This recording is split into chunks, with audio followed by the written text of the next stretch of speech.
Hello everyone, what is up? It's Ewan from What Culture Comics. Today, joined by Zoe. It's Zoe. To talk about some comics news this week, because we've actually got quite a few bits before Wednesday comes around, the new releases. We've got loads of stuff to talk about, mainly from DC, but also a Marvel news involving Venom, because we've got lots of stuff coming out before Absolute Carnage, which is really exciting. But I'm going to start things off right now with the Legion of Superheroes, because this is like the comic that I'm most excited for this year. I've been really enjoying Greg Rucka on Lois Lane, even though that's only one issue around, and then also Jimmy Olsen's still to come. But I think there's something about the Legion that I'm just really excited about, because Brian Bendis is kind of doing what he did with Marvel a few years ago, where he literally wrote everything, and you're either going to love that or you're absolutely going to hate that. But I'm kind of like in the middle because I like seeing him on certain things, but not everything. But whatever, I'm really excited. And yesterday, DC revealed a brand new cover for Legion of Superheroes #2, showing Superboy Jonathan Kent picking up his Legion flight ring, and it looks really neat. I didn't know if you had any thoughts on that.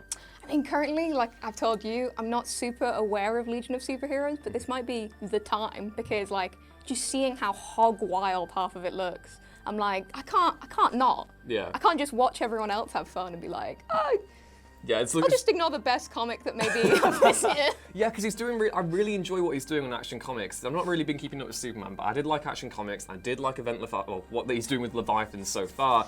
And yeah, Legion is one of those books that I've always really struggled to get into. Like, I've always been aware of them, and I remember the Legion of Superheroes episode from Justice League Unlimited, which had Bouncing Boy in, which was really cool. I've never really gotten into them, so the fact that they're doing a reboot later this year is really exciting to me, especially because the actual miniseries they're doing beforehand, called Legion of Superheroes Millennium, is going to have loads of different rotating artists on it as well. So we've got Ryan Sook, who's doing most of the redesigns for the team itself. Then also Dustin Wen's coming back to do something on Batman Beyond, and Nicholas Scott's doing a Booster Gold story as well, and it all looks really cool. So I'm just really excited about that story, and like the fact that we're actually getting all these different things coming back is really neat. And like, I don't know, it's one of those things where, like, again, I've not really kind of been into the Legion before, but the fact that we're introducing it through Batman Beyond is a pretty cool way of doing it, not gonna lie. And getting the main series after is really neat as well, so yeah. Well, you never really expect, like, when it was like, oh yeah, there's just a Booster Gold comic coming out, I was like, it's 2019, yeah. like, what do you mean you're bringing back the best boy? Exactly. So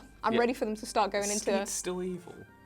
We'll find out, won't we? We'll simply find out. We'll find out. But yeah, I think Legion of Superheroes is a lot, because it's everyone all the time.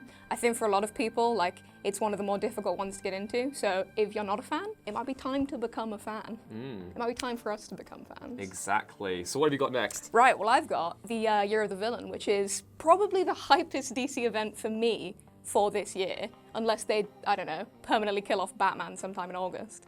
So we've got 3 promos. The first one is that Lex Luthor is president again. Oh, wow. We're doing it again, folks. Because, God, it's probably his most iconic moment. Yeah, when Batman Hush. Yeah. It was kind of around that period. I remember that he was president because that was after Cataclysm, and then also Lois Lane's dad was part of his sheet. Because he was quasi-legally, Lex Luthor was legally, and like, without scandal, president for a good while. Probably would be a pretty good president, sans all the bad evil stuff. If he's just quiet evil, better than... Anyway, what's the stuff about Batman versus Superman? Because I know there's some Batman and Superman stuff that's coming around. This is I'm gonna hit, because Event Leviathan has also been there's a little sneak bit in that where we found out that Damian started worrying that it might be Red Hood, which would be a crazy interesting way to make Red Hood not just inside comics for once. He's either inside comics or he's like, Batman, I still don't like you. I think we could really go more interesting places than that. I think, hey, I'm wild evil and also incredibly powerful now. Might just be the place to go. Yeah, Batman, sorry. Yeah, that's cool, because the whole thing with this is that someone is secretly evil in the DC universe, isn't it? Because I've not been keeping up with the Year of the Villain stuff. I've kind of known that there are different things going around that are kind of feeding in, and like the villains are all kind of coming together to take over the DC universe. There's a lot of secret evil going on. But you've read the Year of the Villain one-shot, haven't you? I have, yes. And it is, of all the one-shots I've read, it is the one shot. The one shot. Yeah, so basically we've hit up Perpetua again, who you might not remember. She was... I have no idea who I'm not that is. gonna lie She's to really you. good as comics editor of whatculture.com, but please continue. It's a brag, it's Yeah. a brag. I did have to Google her, I'm not gonna lie to you. But I'd actually forgotten, she was in a bunch of old Justice League stuff. She's essentially supposed to be like the creator of the universe, and for some reason she just disappears for several years. Yeah, despite being the most powerful character. Like, Darkseid has to ask the Justice League for help. This is the level that we're on about. Yeah. So it's not only her, but she recruits the Joker who laughs, who is also a pretty big deal right now. And they go, in the nicest way I could say, absolutely crazy on it. Absolutely crazy on it. Yeah, because I'm not too. I really like Dark Knight's Metal, and I've kind of been lost about the Batman the Who Laughs stuff that's been coming out afterwards, because I really like Jock, I really like Scott Snyder, but I was also kind of like, after Dark Knight's Metal came and went, and I was like, can we just, put it into one? And now they've also got this.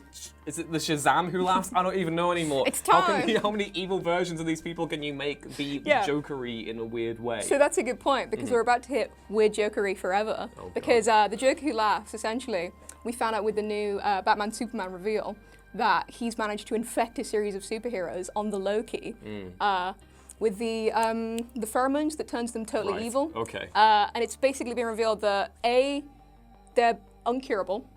B, they are definitely hiding within the Justice League. C, they have no idea who it is. And at the very end of the first little sneak preview, we get a look at the Joker Who Laughs' new Robin, who is Billy Batson. Yes, it's a really weird image. I'm kind of like debating whether or not I'm into this whole DC making everyone who laughs Everyone character. is evil now. But yeah, there was a teaser image they released yesterday where you can see the Batman Who Laughs has got his hands all over Superman. There are a bunch of different DC characters around there. You've got characters like Kate Kane's Batwoman's like there as well. You can see the Question kind of around in the corner as well. Mr. Terrific as well. I didn't know if you had any theories on who might be the infected heroes. Well, how many are there? There's 6? There's been rumors that there's 6, but I think they may end up amping that just for the sort of end good effect.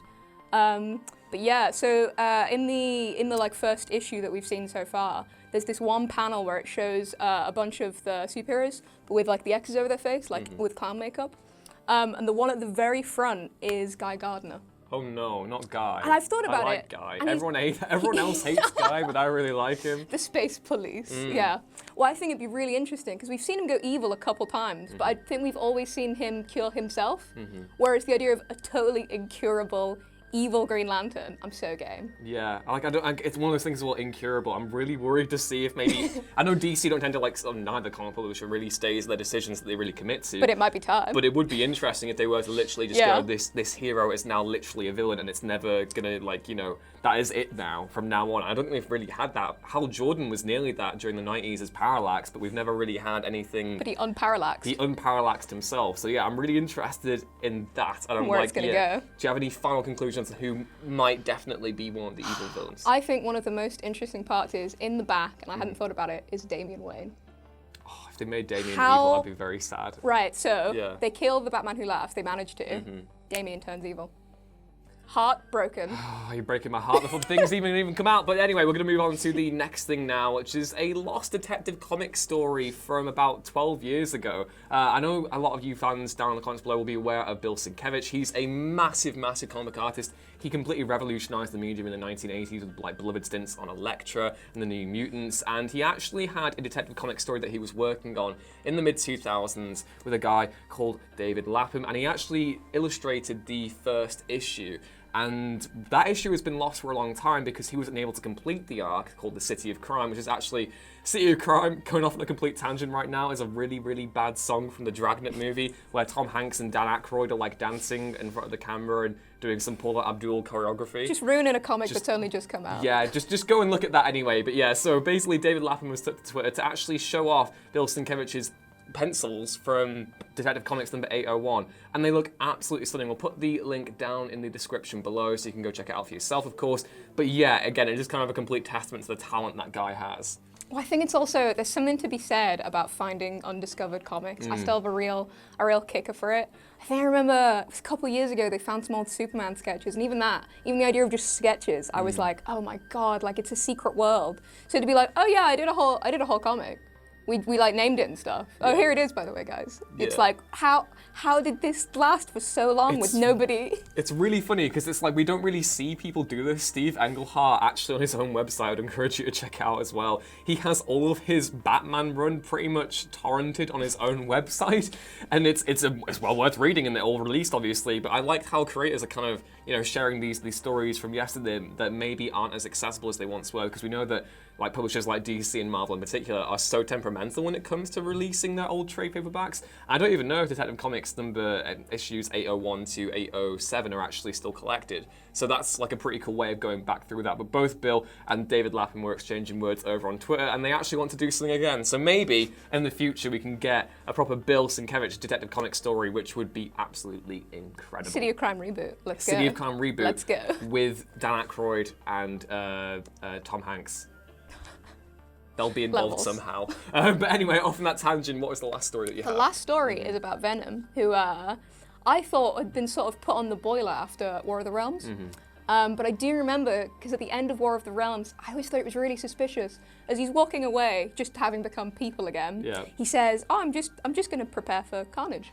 It was very weird. It was like when War of the Realms was just having its last issue, where it was just like setting off every single Marvel event for the next year. I was just like, I'm enjoying the closure, but also how many teasers can you cram into one image? Like just the zombified corpse of Venom just walking around going, "Guess I'll deal with carnage now." It was a bit weird. Guess I'm evil again. Yeah, Let's go. So yeah, basically Donny Capes is Donny Capes. Donny Capes is better than Donny Cates. Sorry, but that is cooler. His nickname on the streets, his rap name.